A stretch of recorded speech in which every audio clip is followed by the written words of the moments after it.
आता वळूया आजच्या चर्चेच्या मुद्द्याकडे। मंडळी, अजून 1500 वर्षांनी आपल्या पुढच्या पिढ्यांनी जर ठरवलं की चला बघूया 21व्या शतकात आपले पूर्वज नेमकं काय करत होते, कारण 2025 पासून बीटा जनरेशनची सुरुवात झाली। जगात AI तंत्रज्ञानाचा बोलबाला सुरू झाला। सुनीता विल्यम्स 9 महिने अंतराळात राहून सुखरूप पृथ्वीवर परत आल्याच्या ऐतिहासिक काळात आपल्या महाराष्ट्रातले लोक काय करत होते असं शोधत ते जर मागे फिरले तर त्यांना काय दिसेल? त्यांना समकालीन टीव्ही चॅनल्स, अगदी आपला बडे मुद्दे, वर्तमानपत्र आणि सोशल मीडियाच्या टाइमलाईन दस्तऐवज म्हणून त्यांनी तपासल्या तर त्यांना दिसेल की इथले लोक शाब्दिक कुदळ फावडं घेऊन खोदायला निघाले होते। कधी औरंगजेबाची कबर, कधी विशाळगड, तर कधी कुठली स्मारकं। माझ्या बोलण्यात तुम्हाला उपहास आणि अतिशयोक्ती वाटेलही, पण खरंच आपण काळानं पुढं आणि विचारानं मागे चाललोय का? अशी परिस्थिती आहे का? असं वाटण्याचं कारण म्हणजे औरंगजेबाच्या कबरीचा वाद शमतो ना शमतो तोच रायगडावरच्या वाघ्याची समाधी हटवण्याची मागणी माजी खासदार संभाजीराजे छत्रपतींनी केली। लगेचच त्याला विरोध करणारी मंडळी तितक्याच पेशानं पुढे आली। वाघ्याची समाधी हटवली तर आक्रमक आंदोलन करण्याचा इशारा धनगर समाजानं दिला। त्यामुळे एक नवा वाद पेटला। या वादात दोन्ही बाजूंनी वाद प्रतिवाद सुरू आहे। वाघ्या काल्पनिक की ऐतिहासिक? खरं काय? वाघ्याची समाधी उभी करण्याचा हेतू खरंच महाराजांचा अपमान करण्याचा होता का? पुतळा वाघ्याचा, मग वादाला धनगर विरुद्ध मराठा, मराठा विरुद्ध ब्राह्मण असा जातीय रंग का? यातून आपण नेमकं काय साधणार आहोत? आपण काही नवनिर्मिती करणार आहोत की केवळ पाडापाडी, खोदाखोदी, एकमेकांची जिरवाजिरवी करत बसणार आहोत? म्हणूनच आज मुद्दा घेऊन आलोय, रायगडावरचा वाघ्याचा पुतळा हटवण्याची मागणी योग्य आहे का? या चर्चेत तुम्ही सहभागी होऊ शकता। मतांच्या कमेंटच्या माध्यमातून सोशल मीडियावर जाऊन तुम्ही तुमचं मत नोंदवू शकता।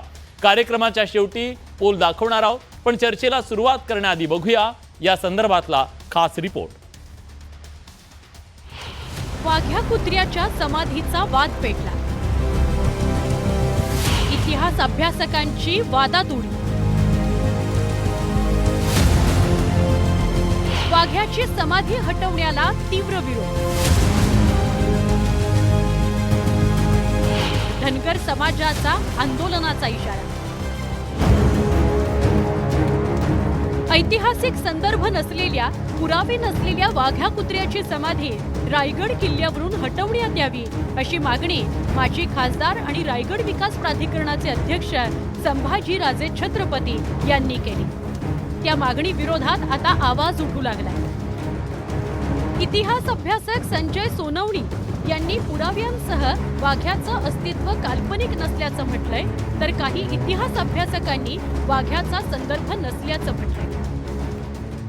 शिवाजी महाराजांचा हा श्वान नेहमी सोबत करत होता, म्हणून शिल्पामध्ये हा श्वान आलेला आहे, नाही तर श्वान येण्याचं काही कारण नव्हतं। शिवाजीचा लाडका कुत्रा ज्याने पेटत्या चितेत उडी घेतली, हे पुस्तक लिहिलंय जर्मनात। त्या पुस्तकाचं नाव आहे negotiations, authors and subjects of books. Gogate नावाचे जे इतिहासकार महाराष्ट्रातील किल्ले नावाचं पुस्तक लिहिलेलं आहे। 1905 साली ते प्रकाशित झालेलं आहे। त्यात सुद्धा त्यांनी वाघ्या उत्तराच्या समाधीबद्दल उल्लेख केलेला आहे। पुरातत्व खात्याला अनेक वेळेला ज्यावेळेला माहिती अधिकार प्राप्त झाल्यानंतर माहिती विचारली गेली, त्यावेळेला ते कुत्र्याचं स्मारकाविषयी त्यांच्याकडे कसलेही पुरावे नाहीत। इतकंच काय, ते कुत्र्याचं स्मारक हे त्यांच्या मॉन्युमेंटच्या लिस्टेड मॉन्युमेंटमध्ये सुद्धा नाही आहे असं त्यांनी वारंवार सांगितलेलं आहे। वाघ्याच्या वादात आता धनगर समाजानंही आक्रमक भूमिका घेतली आहे। होळकरांनी छत्रपती शिवाजी महाराजांच्या समाधीचा जीर्णोद्धार केला, पण त्यांच्या शिवभक्तीविषयी संशय निर्माण केला जात असल्याचा आरोप केलाय। शिवाय अहिल्यादेवी होळकरांच्या त्रिशताब्दीलाच वाद निर्माण का केला जातोय असा सवाल लक्ष्मण हाके यांनी केलाय। तर धनगर संघटनांनीही आंदोलनाचा इशारा दिलाय। महाराष्ट्रामधलं सामाजिक वातावरण, महाराष्ट्र म्हणजे मराठी माणसांचा, छत्रपती शिवरायांप्रती इतर लोकांची असलेली आस्था यांना नाकारायची आहे का? संभाजी ब्रिगेड एका बाजूला बहुजनांचं नाव घेते आणि दुसऱ्या बाजूला प्रत्येक माणसांना विरोध घेते, प्रत्येक माणसाच्या हेतूविषयी शंका उपस्थित करते। हे कशाचं लक्षण आहे? त्यामुळे अशा अनेक प्रश्न आहेत। मुळात छत्रपती संभाजी भोसलेंचा त्या रायगड विकास प्राधिकरणावरून पहिल्यांदा हकालपट्टी करण्यात यावी. विशाळगडाप्रमाणे जर वाघ्या कुत्र्याच्या समाधीच्या बाबतीमध्ये त्या स्थळाच्या बाबतीमध्ये जर काही घटना घडली तर महाराष्ट्रामधला धनगर समाज हे अजिबात खपवून घेणार नाही. आमचा इशारा आहे राजेंना की तुम्ही वाघ्या कुत्र्याला हात लावायचं तर सोडा, आता तुम्ही बघू पण शकणार नाहीत. तुम्ही तिकडे बघण्यापूर्वी रायगडाच्या पायथ्याशी आणि महाराष्ट्रातला हा धनगर समाज असलेला हा रायगडाच्या दिशेने लवकरच निघेल. तुम्हाला तिकडे फिरकू सुद्धा देणार नाही एवढी ताकद आता धनगरांमध्ये या होळकरांच्या लेकरांमध्ये आहे. वाघ्या कुत्र्याची समाधी हटवण्याच्या मागणीकरता याआधीही आंदोलनं झाली आहेत. पण संभाजीराजे छत्रपतींनी या मागणीसाठी मुख्यमंत्र्यांना पत्र लिहिलंय. त्यामुळे हा वाद पुन्हा तापू लागलाय. या पत्रात संभाजीराजे म्हणतात, वाघ्या कुत्रा नामक पत्राचा शिवकालीन इतिहासात कोणत्याही प्रकारचा उल्लेख नाही.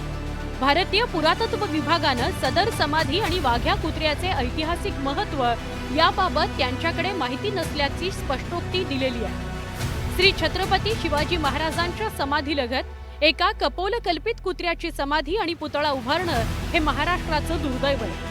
भारतीय पुरातत्व विभागाच्या धोरणानुसार 100 वर्षांहून अधिक पुरातन असलेली संरचना संरक्षित स्मारक म्हणून गणली जाते. त्यामुळे वाघ्या कुत्र्याच्या समाधी संरचनेस 100 वर्ष पूर्ण होण्यापूर्वीच हटवणं आवश्यक आहे. याकडे माजी खासदार संभाजीराजे छत्रपतींनी लक्ष वेधलंय. संभाजी ब्रिगेडनेही याच प्रकरणी मागणी केली आहे. तर श्रीमंत कोकाटे यांनीही 13 वर्षांपूर्वी हाच मुद्दा उपस्थित केला होता. राम गणेश गडकरी हा व्यक्ती किती विकृत डोक्याचा हे त्या नाटकातून तुमच्या लक्षात येईल. आणि त्या नाटकात पहिल्यांदा ही कथा आलेली आहे. राम गणेश गडकरींनी ह्या कुत्र्याला जन्म देणारा जन्मदाता म्हणजे राम गणेश गडकरी जे आधुनिक नाटककार आहेत त्यांच्या विकृत डोक्यातून आलेले आहे. त्याला समकालीन ऐतिहासिक पुरावा कोणत्याही स्वरूपाचा नाही. औरंगजेबाच्या कबरीवरून वाद सुरू असतानाच त्यात आता वाघ्या कुत्र्याच्या समाधीची भर पडली आहे. त्यामुळे पुढच्या काही काळात हा वाद आणखी वाढण्याची शक्यता व्यक्त होते. Bureau report, news 18 Lokmat. महाराष्ट्राच्या समोर नव्यानं उभ्या राहिलेल्या या सगळ्या वादाच्यामुळे काही सवाल निर्माण झालेत. हे मूलभूत सवाल कुठले आहेत ज्याची आज आपल्याला चर्चा करायची आहे, जरा जाणून घेऊया. बडे मुद्देच्या माध्यमातून हे सवाल उपस्थित करतोय आपण. वाघ्याची समाधी हटवण्याची मागणी योग्य आहे का, याबद्दल तुम्ही तुमचं मत सोशल मीडियावर जाऊन नोंदवू शकता. हाच आपला चर्चेचा मुद्दा आहे. वाघ्याच्या समाधीला नेमका आक्षेप कशासाठी, का, त्याच्या मागची कारणं काय, हाही आपला आजचा सवाल आहे. शिवाय वाघ्याच्या समाधीनं महाराजांचा खरंच अवमान होतोय का, तो करण्यासाठी म्हणून तिथं तो उभारला गेला का, या थेरीबद्दल काय नेमकं म्हणणं आहे. आणि मग वाघ्याच्या समाधीच्या समर्थार्थ धनगर समाज एवढा आक्रमक का झाला, काय संबंध आहे त्या सगळ्या गोष्टींचा, हे सुद्धा आपल्याला समजून घ्यायचं आहे. वाघ्याच्या समाधीला जातीय रंग का, या मुद्द्याचा खरं तर जातीय अंगाने का